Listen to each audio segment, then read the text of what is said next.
to meet you too. Nice to meet someone who's so young and so pretty out here. Oh, thank you. Okay, now I'm blushing. The African continent, I'm putting in the necessary mechanisms to ensure that our goods are also imported in China. I see a lot of exchanges that happen where Gambians would come to China.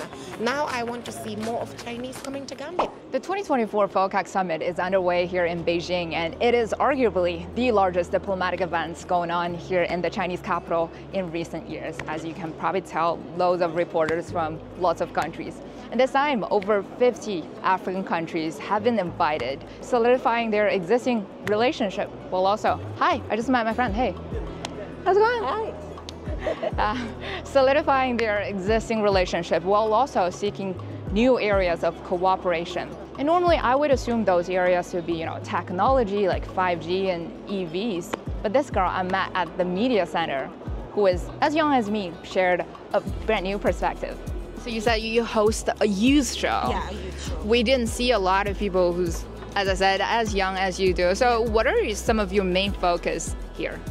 Yeah, I think some of the things that I'm focusing mainly, this FOCAC has to do with climate change. Banjul, our capital city, is vulnerable when it comes to climate change.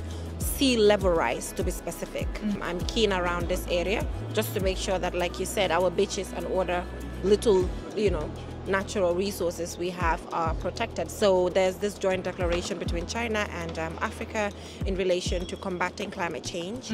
So I am looking forward to conversations around that emerging this FOCAC, just so we see what the future holds for ensuring that we transition from fossil fuels to renewable, which China is championing in the African continent.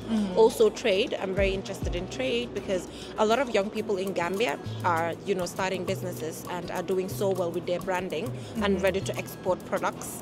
So I'm looking forward to conversations also emerging from, the trade between China and the African continent. So, this time here at this forum, the summit, the Beijing summit, we're inviting over 50 African countries and also organizations here to join us.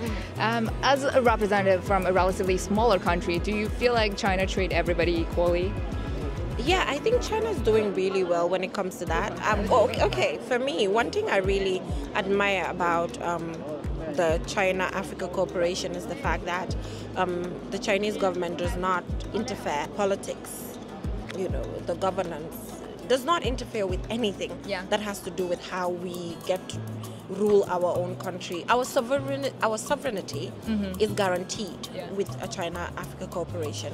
So I like that. Yeah. So if we're sending, for example, like Chinese students to Gambia, what are some things that you would like them to experience? Yeah, I would like them to experience the food. We have the benachin, we have the domoda, we have the plastas, we have the yassa.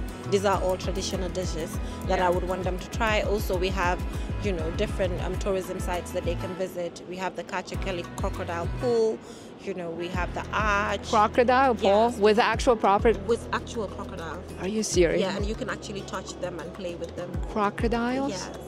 That sounds so cool. Yeah, you will enjoy it. Okay. All right. Thank you so much. Thank Good talk. Oh, and we're going to have more coverage on the summit in the upcoming days. If you want to know the latest, make sure to scan right here the QR code to get the CGTN app. You'll get everything you want to know.